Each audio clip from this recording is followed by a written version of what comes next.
It is Markets with May, and today I thought we would use the time to discuss some financial jargon words that I think are coming up in the news a lot. I noticed when I was talking to friends, and also as I've been reading different things in the news, that there seems to be a little bit of jargon confusion, and maybe getting some jargon help could be beneficial. We're going to talk about basically a few different words that I've been seeing. So, held to maturity, available for sale, we'll go through. I will discuss duration and liquidity, which are not the same. And then we'll kind of just talk generally about the implications that they might have for the banks in general, liquidity risk at Silicon Valley Bank, what was experienced, First Republic, Credit Suisse. I know these are all things that are top of mind for different people. Past performance is not indicative of future returns. I definitely have exposure to the banking sector, both long and short. So I will go ahead and put that out there. And let's get into it and not make this too long for the day. All right. So these are probably one of the challenges that you have is when you go into Investopedia, you get these definitions and you're like, what do I do with that? And so if you go into Investopedia, you'll get something approximate like this. Held to maturity assets are investments that are owned until maturity. Available for sale securities are securities that can be easily sold into the marketplace with limited mark-to-market risk.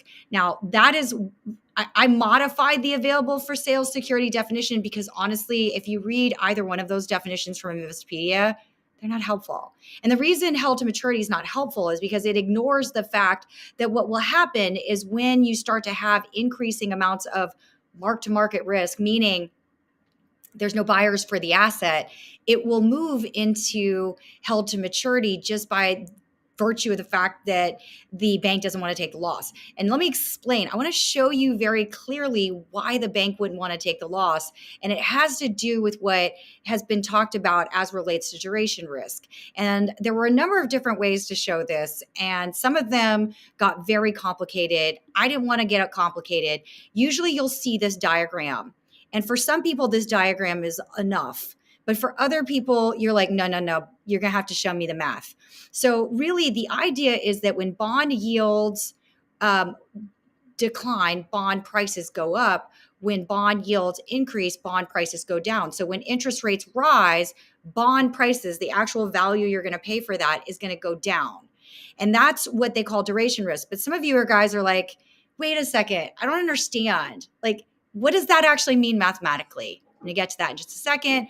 But I do want to tell you that the reason why it's very relevant to people is because of this, which is, the increase in interest rates. This was a timestamp of October. It increased further from the time that this diagram was created, but you can see how steep that increase in interest rates is. It's over 2%. Now, some of people will talk about floating rate notes. We'll come back to that. But so what does that mean? And what I wanted to do, the easiest way to demonstrate this is actually use a zero coupon bond and then show you the face value calculation on a zero coupon bond, okay? So if you had a zero coupon bond where you paid $100 for it, so you got zero interest rate off of it altogether, and you paid that on a 1 year, 3 year, 5 year, 10 year, okay? So we're just gonna keep it all equal. At the time that you bought it, you were going to get no interest on it. It has $100 face value. And then in 1 year, someone will pay you back 100. In 3 years, someone will pay you back 100. In 5 years, and in 10 years, they'll just give you your $100 back. You're literally, instead of putting it underneath your bed, giving it to someone.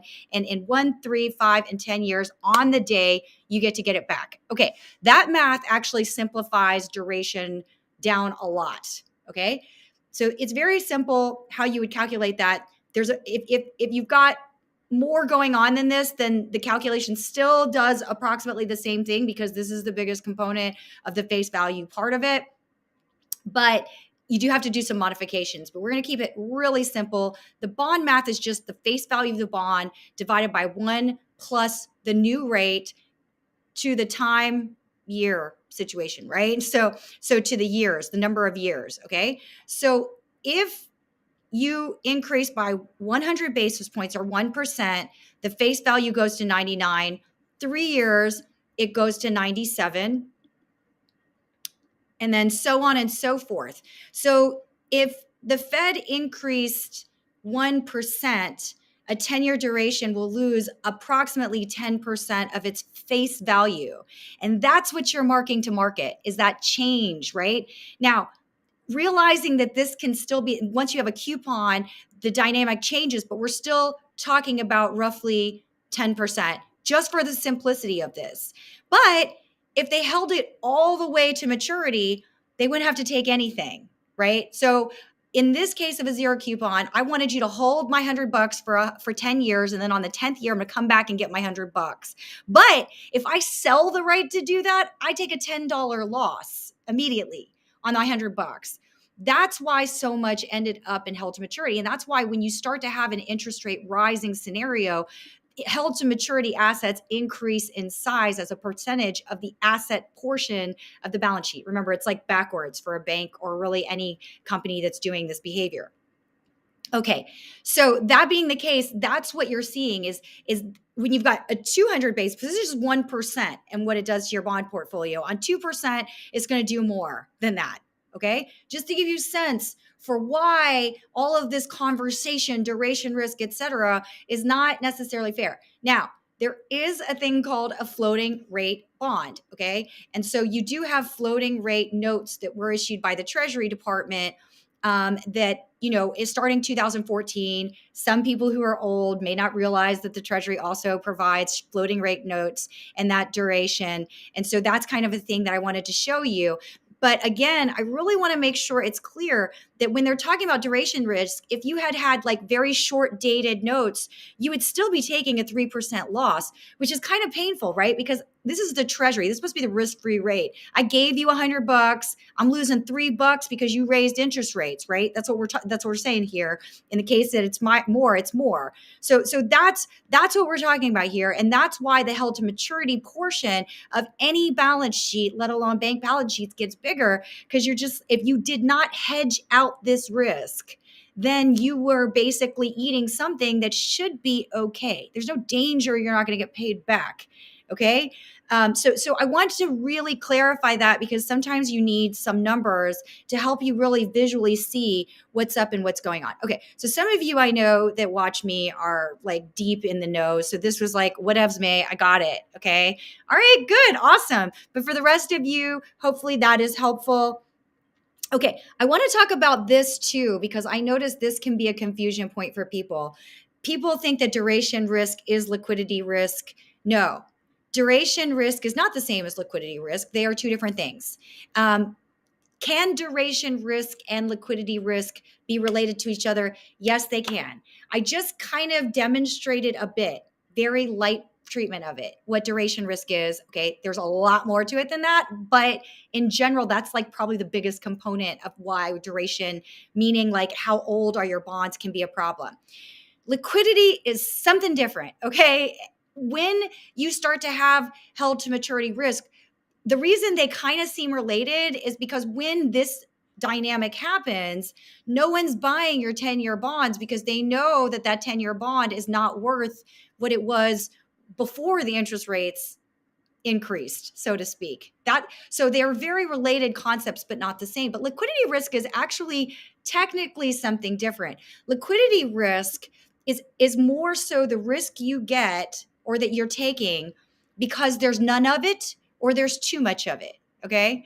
So technically, people think of risk and they always think of loss. But when you work in risk management departments, or when you're doing more proactive risk calculations, if you're a quant and you do like a quant book where risk actually just means a very specific thing, it can be up or down, right? Risk is just price change movement that maybe was above and beyond what your current price is. Okay. So liquidity risk is not the same as duration risk. It is the premium or discount you get for there being too much of it or not enough of it. And the actual words that go with that on the daily would be market impact. But when you get to longer time horizons, or when you're talking about a banking crisis, that market impact is a much bigger potential issue. And so what do we mean by that? At the moment before Silicon Valley went bankrupt, or not bankrupt, sorry, before they got basically taken under by the FDIC, because it's not quite the same thing, right? So at the moment before that, the day before that, even the days before that, you didn't have the same kind of potential issue of gigantic liquidation into the marketplace, meaning, all right, it's still functioning. It could be all good, right?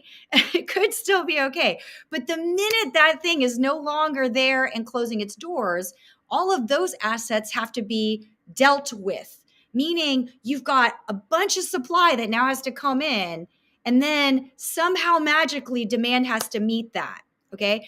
This is not so different from those of you that maybe have more experience with your homes, and maybe you know the concept of a seller's market versus a buyer's market. Maybe that feels more comfortable to you because you just hear it all the time. So when there's a tons of buyers of homes, then that's then the buy if when there's tons of people wanting to buy a home, then the homeowner can price whatever they want.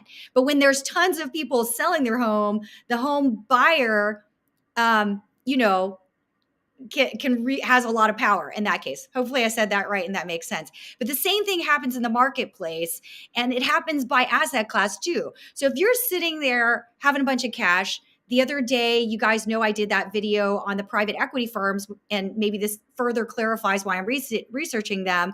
But you've got Blackstone sitting there with 20% cash at the end of the fourth quarter. That means that it can sit there and wait for all these things to come to market and pick and choose what it wants. And that happens every time a bank has to be closed down. Yeah, absolutely. Dave Bigo over in the comments, I see you out of the corner of my eye. That's exactly right. So that's liquidity premium and discount. And that's a different set of math. On the daily, a lot of you guys that are day traders know it as market impact or market impact models. And that's totally separate from any concept of intrinsic value. Duration risk would actually sit closer to intrinsic value or relative value than it would at all liquidity valuation. They're just two different things. I want to point that out. And then I want to really clarify this last point that I think is super important. Okay, super important is that when you have a banking crisis, when you have some kind of liquidity shortfall, when you have a liquidity issue, then that actually becomes the majority of the price of an asset.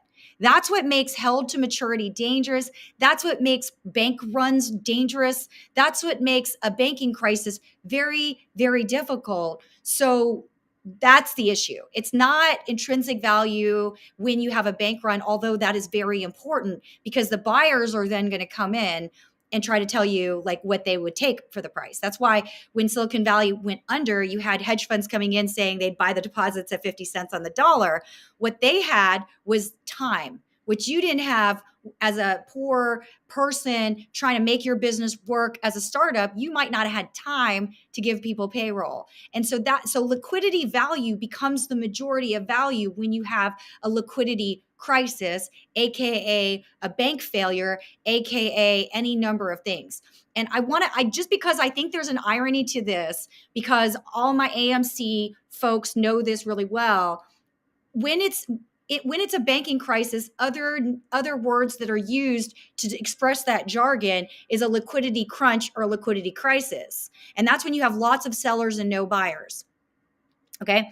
But oddly enough, the opposite can also happen. You have lots of buyers and no sellers. That is actually called a short squeeze. And so the reason I wanted to illustrate that and talk through that is because the short squeeze, the violence of the movement can be the same as the violence of the movement downwards, just to give you a picture of why these things can move so fast. What happened to Silicon Valley Bank absolutely had many components to it, of which they had a liquidity crisis. Their liquidity crisis came from depositors walking out the door and a requirement from the OCC and the Treasury and a couple of other agencies that they hold a certain amount of CET buffer. And so that is what it is. Yeah, no. And I love this. I love this statement. That is my last slide. And last slide. And then I love this comment that Glenn just made. We have bank earnings seasons coming up. So for those of you trading this market, it's a little bit of a funky period in the next 2 weeks. Banks will start reporting at the, on April 14th.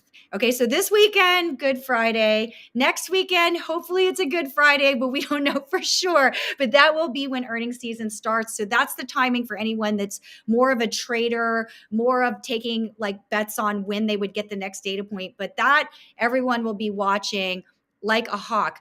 Okay, I definitely want to take thank you, Grandpa Barty, for always supporting me. I love you. I can't believe you guys are so, it really, really is endearing to me. And it means a lot to me that you guys support my channel. So thank you so much, Grandpa Barney, for that super thanks. You had a great question. There was a great, okay. I want to just address this. The research that folks are doing as relates to the balance sheets of non-bank folks is really smart. And I think some of you guys already do this work because you're looking at it from a short squeeze perspective. And so you're watching that very carefully. And that's already awesome because that skill set is absolutely transferable to other aspects of thinking about the financial system. So I love that, Glenn. Thank you for sharing that. And I do plan on kind of going through, it's like on my to-do list. And you guys let me know if you think that would be fun or interesting. Different financial organizations have different timing as relates to when they have to come clean about held to maturity, which we'll just use as a concept, okay? Or when they have to mark, when it's like even whatever it is, you're going to have to mark because you're going to have to pay out. And all throughout this, in the case of a bank, the liability mismatch comes from the fact that the depositor can take the money out anytime they want, and their assets are what their assets are at a given time. And usually the depositors are not yanking their money out like crazy overnight very quickly, but that is a new paradigm that we live in now. And so it's an outstanding thing. As you go up the food chain of where that money comes from or where it is, the tempo is different. So for example, in 2008, with the pension funds, some of them, what their liability is paying off the pensioners. And if they didn't have enough cash, they had to sell assets as well. And so to the extent that some pensions, because of what happened in 2008, lost so much on the assets that when they went to sell them in the marketplace, they experienced a liquidity crunch. That also became a severe and significant problem.